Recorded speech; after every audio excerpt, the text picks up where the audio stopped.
नमस्कार दोस्तों, मेरा नाम कविता है। आपका हमारे चैनल क्यूसियस हिंदी साहित्य में स्वागत है। आज हम शेखर जोशी द्वारा लिखी गई कहानी कोसी घटवाल लेके प्रस्तुत हुए हैं। यह कहानी सामाजिक जड़ के मनोविज्ञान के कारण अधूरे रहे फौजी और लक्ष्मण पर आधारित है। यह कहानी हिंदी नेट के एग्ज़ाम की दृष्टि से महत्वपूर्ण है, इसलिए कहानी को समझने के लिए वीडियो में अंत तक बने रहिएगा। आइए कहानी के पात्रों से परिचय कराते हैं।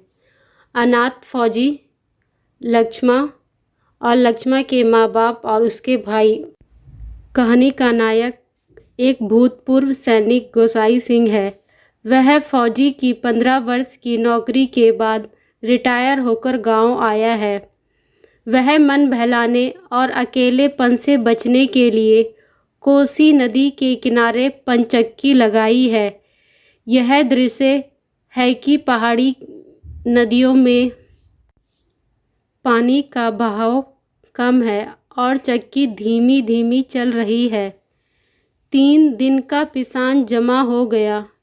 वह अपनी घिसी हुई पुरानी पैंट को देखकर याद करता है कि इसी पैंट ने ही उसको इतना अकेला कर दिया था। वह पैंट की चमक और शान को देखकर फौज में भर्ती हो गया था और आज तक उससे मिले अकेलेपन की सज़ा भुगत रहा है। वह नदी के पार की लक्ष्मण से प्यार करता था। दोनों ने एक साथ मरने जीने की कसम खाई थी, लेकिन लक्ष्मण के बाप ने कहा था कि जिसके आगे पीछे भाई बहन नहीं, माई बाप नहीं, परदेश में बंदूक की नोक पर जान रखने वाले को छोकरी कैसे दे दें हम। उसके बाद गोसाई फौज में लौट गया। फिर उसके बाद रिटायर होने तक कभी नहीं घर आया। एक औरत पिसान के लिए गेहूं लेकर आई है।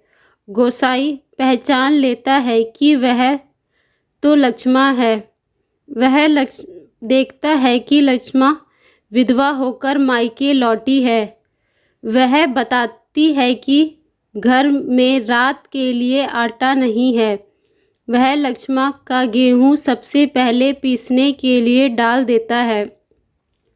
उसके लिए चाय बनाता है और रोटी बनाना चाहता है, लेकिन लक्ष्मण उसके हाथ से सामान लेकर खुद रोटी बनाने लगती है।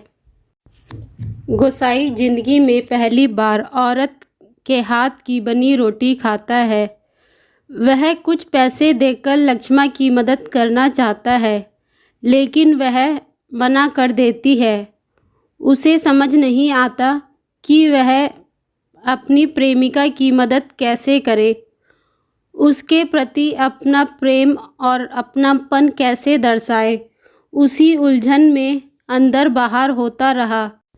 थोड़ी देर बाद लक्ष्मण के पिसान के आटे में अपने खुद के आटे में से 2-3 किलो आटा डालकर कुछ राहत महसूस करता है। दोस्तों, जोशी जी की इस कहानी में कहीं पर भी प्रेम शब्द नहीं आया। कहीं पर भी दोनों पात्रों ने आंख नहीं मिलाई। दोनों ने एक दूसरे को छुआ भी नहीं, ना ही कोई वादा किया, ना ही किसी किस्म की कस्में खाई। उसके बावजूद भी यह प्रेम की अद्भुत कहानी लगती है।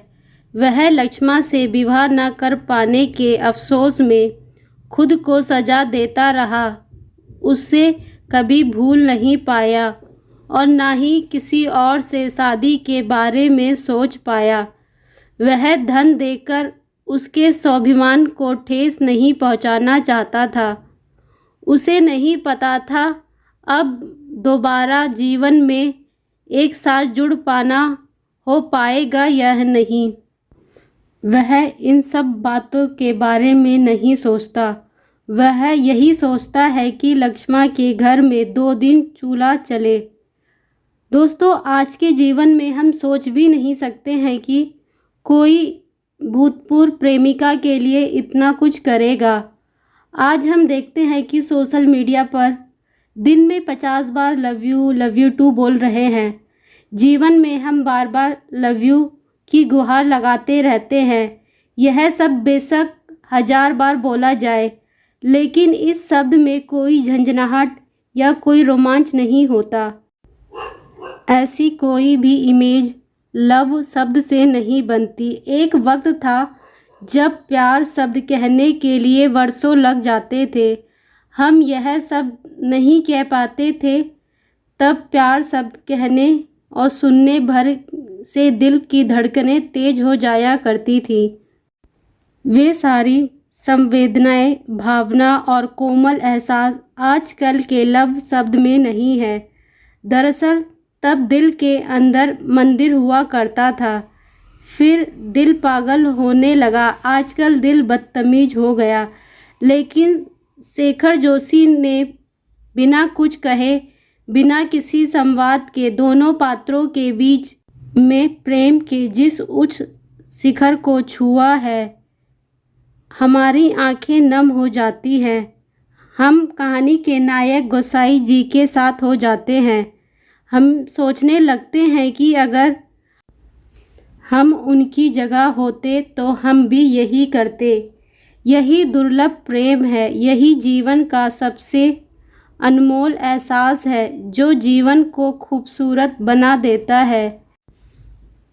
दोस्तों, जोशी जी का यह मानना नहीं है कि आज की पीढ़ी प्रेम करना नहीं जानती या प्रेम नहीं करती। दरअसल इस मैकेनिकल युग में प्रेम करने के तरीके बदल गए। अब प्रेम पत्र नहीं रहे। आजकल नायक के पास प्रेम प्रदर्शन के तरीके हैं, जो व्हाट्सएप, फेसबुक आदि अपनाए जाते हैं।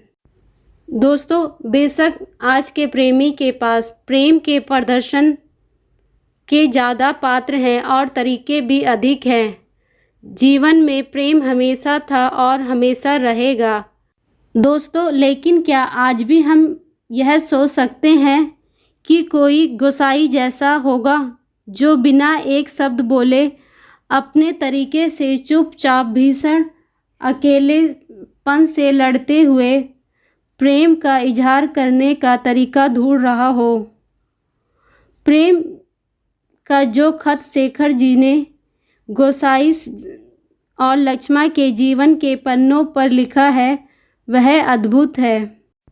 दोस्तों, अधिकांश प्रेम कहानियाँ उनकी ही अमर हुई हैं जो जोड़े किसी न किसी वजह से अलग रह गए। दोस्तों, एक बात रोचक यह है कि शेखर जी की कहानी का अंत नहीं है।